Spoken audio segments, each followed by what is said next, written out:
Magandang umaga mga bata. Ngayon ay maaari bang tumayo ang lahat upang masimulan natin ang ating araw sa pamamagitan ng pagdarasal? Mia, pwede ka bang mag-lead sa ating prayer ngayon? Amen!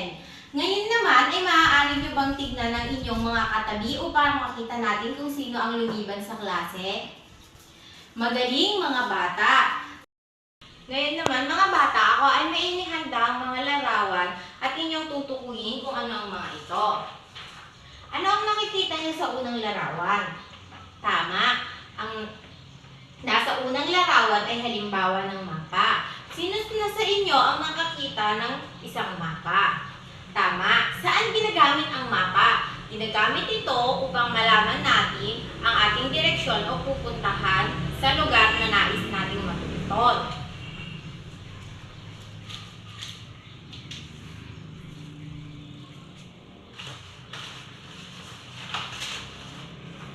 Ano naman ang nasa pangalawang larawan? Tama, ito ay prescription ng isang doktor. Mga bata, sinusunod ba natin ang prescription ng isang doktor? Magaling! Dapat nga natin sundin ang bawat prescription ng isang doktor. At ang susunod naman ay tama, ito ay isang taong umaakyat sa isang hagdan. Ibig sabihin, siya ay may sinusunod na bilang o bawat hakbang. Ngayon naman ay ating aalamin kung ano ang ating aaralin sa araw na ito. Ang ating tatalakayin sa araw na ito ay patungkol sa gendas. Mga bata, narinig niyo na ba ang salitang gendas?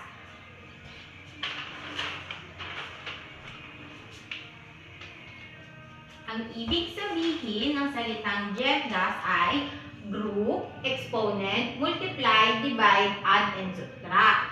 Ang gendas ay isang steps o mga hakbang na dapat natin gawin upang mas madali nating masolve or masolusyonan ang isang problem tulad nito.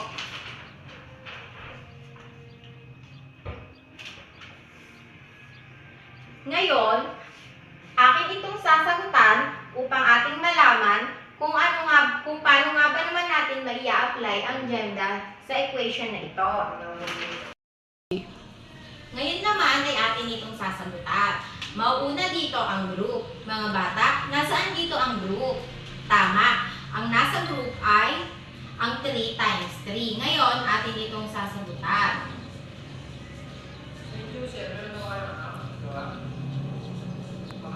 Ngayon naman, ang ating susunod na sasagutan o hahanapin ay ang exponents.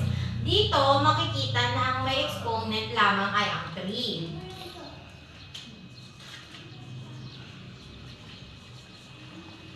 Pagkayari naman, ay atin na itong isusulat.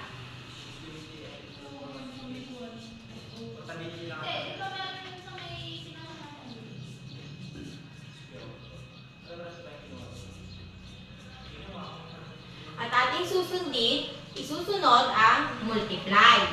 Ngayon naman ay magiging 9 plus 34 minus 9 times 5 divide 2 or 9 plus 34 minus 45 divide 2. Ang susunod naman hakbang ay ang pag-divide. Ang susunod naman natin ay 9 plus 34. 3, go. Ngayon naman, pagkayari natin sundin ang bawat step sa gendas ay ang makukuha nating sagot ay 21.5. Mga bata, maaari nyo ba tukuyin kung tama ang ating naging sagot? Magagaling. Ngayon naman, ako ay may inihanda ang activity dito at inyong sasagutan. Ilabas lamang ang inyong mga kwaderno at inyong sagutan ang activity aking inihanda. Sabi dito, I follow the order of operations to find the value of each of the following. Sa mga equation na to ay gagamitin natin ang itinurong sa inyo upang makuha nyo ang sagot gaya sa example na aking isinagutan. Tapos na ba mga bata? Ngayon ay maaari nyo nang ipasa ang inyong mga kwaderno dito sa akin sa harapan.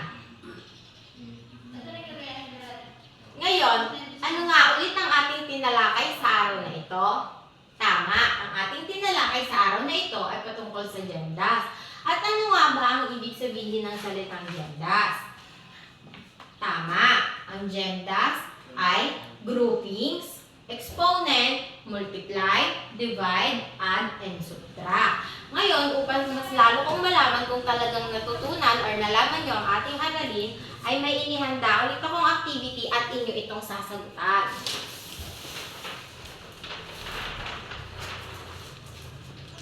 Maaari nyo itong sagutan sa inyong mga papel at gagamitin nyo pa rin ang aking itinuro. O gagamitin nyo pa rin ang steps na Diyemdas. Tapos na ba mga bata? Magagaling. Ngayon, para sa ating huling gawain, ako ay may inihandang assignment para sa inyo. Maaari nyo lamang ilabas ang inyong mga kwaderno at inyong sagutan ito. Tapos nyo na bang kopyahin ang ating assignment sa araw na ito? Magagaling. Ngayon ay maaari nyo nang sinupin ang inyong mga gamit at pulutin ang kalat sa ilalim ng bawat upuan. Tayo ay magsitayo na at tayo ay magpapaalam na sa bawat isa. Paalam mga bata!